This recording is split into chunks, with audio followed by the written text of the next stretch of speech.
Aqui é tratamento de síndrome de choque tóxico.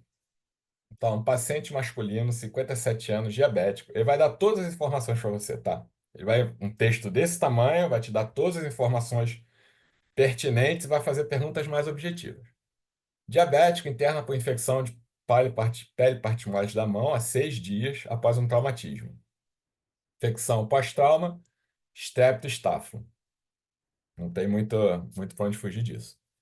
E aí, dependendo do trauma, se for um trauma profundo, paciente não vacinado, a questão poderia misturar um tétano aí na história, mas nada disso, é bem simples.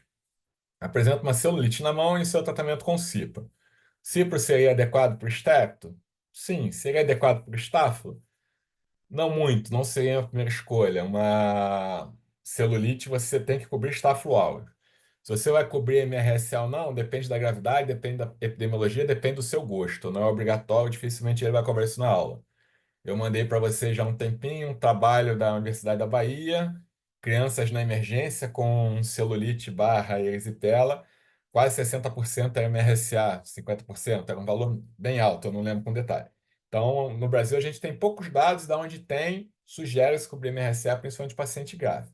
Então, o tratamento aqui deveria ser, no mínimo, um Clavulin, você pode discutir se vai fazer um Bactrim, que cobrir o MRSA comunitário, que é o mais frequente. Enfim, cipro não é a melhor escolha. Horas depois evoluiu com formação de flictema e progressão granial da celulite. Está progredindo, o cipro não está funcionando. Mas uma dose de cipro horas depois não dá para dizer que a falha é só disso, tá? O paciente falhou com horas de antibiótico, não era sepsis, é uma infecção local. Pensa em complicações outras. Submetido a debridamento, então você vê como a coisa evoluiu rápido. Hibernante cirúrgico amplo, coleta de material para a cultura. Você viu que foi debridado, o material foi coletado profundamente para a cultura, não foi aquela coisa babando.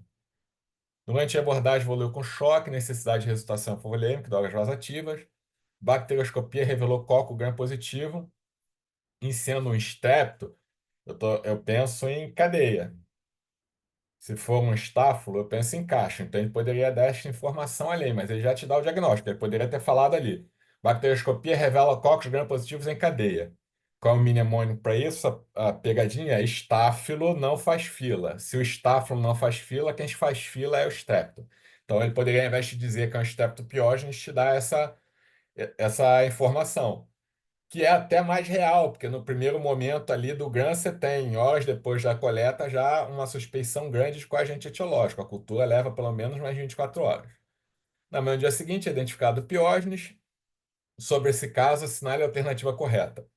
Ele não identifica piógenes na manhã seguinte, tá? Ele colheu o material, vai crescer em placa de um dia para o outro. Na manhã seguinte, ele vai te dizer que é um coco gram positivo, a morfologia, vai te dizer se é catalase positivo ou negativo, essas coisas, tá? Lembra lá da minha aula, baseado nisso, você vai conseguir dividir em strepto ou staph, ok? Sobre o caso clínico, assinale a alternativa correta. Então, o paciente com infecção cutânea por streptopiógenes que evolui para choque. Pensa em síndrome do choque tóxico e streptocócico, que é relacionada à produção de exotoxina, certo? Então, vamos lá. Clindamicina e a penicilina está indicada.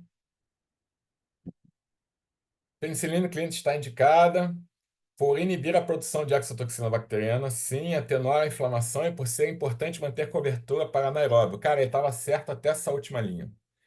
Então, a associação de clinda ela é preconizada, antibiótico mais estudado, para diminuir a produção proteica da bactéria. A toxina é uma proteína. Clindamicina atua no ribossomazinho lá bonitinho e impede a transcrição da bactéria. A transcrição da proteína. Que outras drogas estão sendo usadas para isso? Linezolida, excelente droga para isso, mas os trabalhos massivos sobre isso são clindamicina, que é um antibiótico lá da década de 50.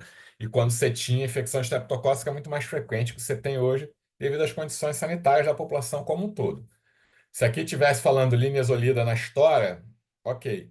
E eu não preciso cobrir anaeróbio. Eu aqui não estou falando de Clostridium perfringens, eu não estou falando de Fournier, eu estou falando de vacina de choque tóxico estreptocócico que te dá o bicho bonitinho, tá?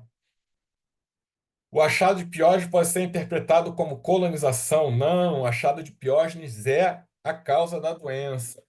A cachaça Staphylococcus é a causa da doença. Tem choque tóxico estafilocócico. Se ele coloca ali, coagulase negativo, um corinobactéria, um bacterióide, sim, isso poderia ser colonização, mas é menos frequente porque colite de material profundo, um passeio suave, tá?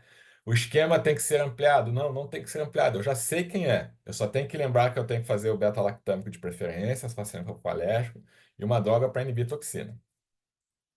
A associação de TIG e OXA constitui-se na primeira escolha do tratamento de fasciite necrotizante.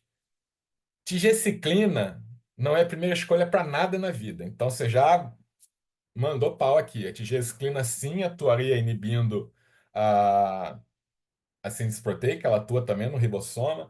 A tigecyclina funcionaria contra o estáfilo. Ela é bacteriostática, não é bactericida, e não é a primeira escolha para nada, que a chance de falhar e efeito colateral não justifica.